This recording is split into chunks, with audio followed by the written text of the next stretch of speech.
You're watching News 10 ABC at 9 a.m. All right, welcome back. A rare fossilized mastodon jaw was discovered recently upstate New York by a man while gardening in his backyard down in Orange County. Today we sit down with Dr. Robert Faranek, director at the museum, director of what? I'm sorry. Research and Collections. Research and Collections at the New York State Museum for the next steps here.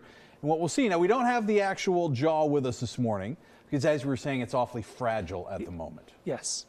So part of the job is to make sure that the specimen is available to the public and to researchers for the years to come.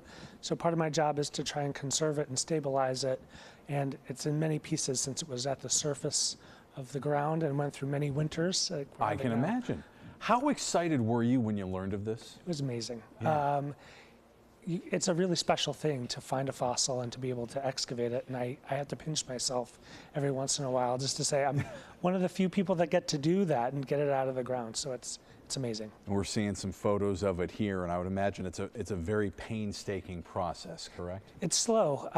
You don't want to take it out fast because you want to make sure that you're getting all the different pieces.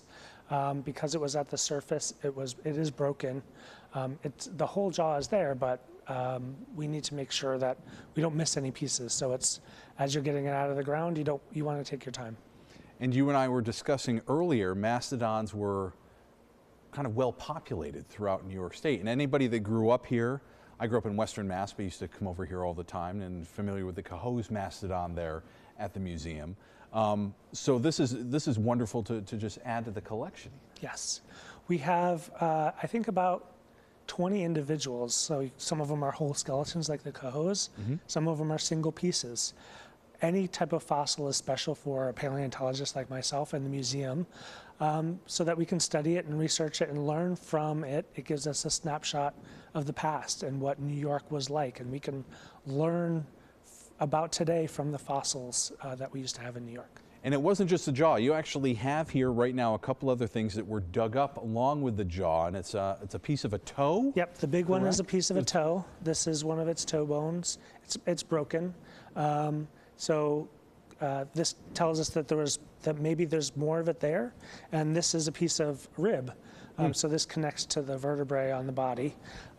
So what was fascinating to find along with the jaw, I wasn't expecting to find a toe bone next to the teeth. Are there plans, Doctor, to go and kind of dig through that site a little bit more to see what else is there? We would love to go back. The homeowners have been really gracious with us and allowing us to dig on their property. So I'm hoping once the weather gets better after winter, I've been working with a colleague down at SUNY Orange, Dr. Corey Harris, and the homeowners, and one of our archaeologists at the State Museum, Dr. Jonathan Lothrop, and we all hope to go back and kind of explore to see if there's anything else there. And finally, when might people be able to get a glimpse of the jaw that was discovered? What are the plans? I'm hoping that in the next 6 months to a year, I can stabilize it and get it to a place where I feel comfortable putting it out and people can touch it and see it. So I would assume in the next 6 to 12 months that we would be able to show it in some type of tabling event at the State Museum. I can sit at a table with it sitting next to me and we can talk about it. Beautiful for field trips. Yes. Hope all the teachers, science classes out there are listening. Dr. Robert Faranek, thank you so much for coming in this morning, showing off what you got here. We appreciate it. Thank you so much. Looking forward to seeing that out at the museum.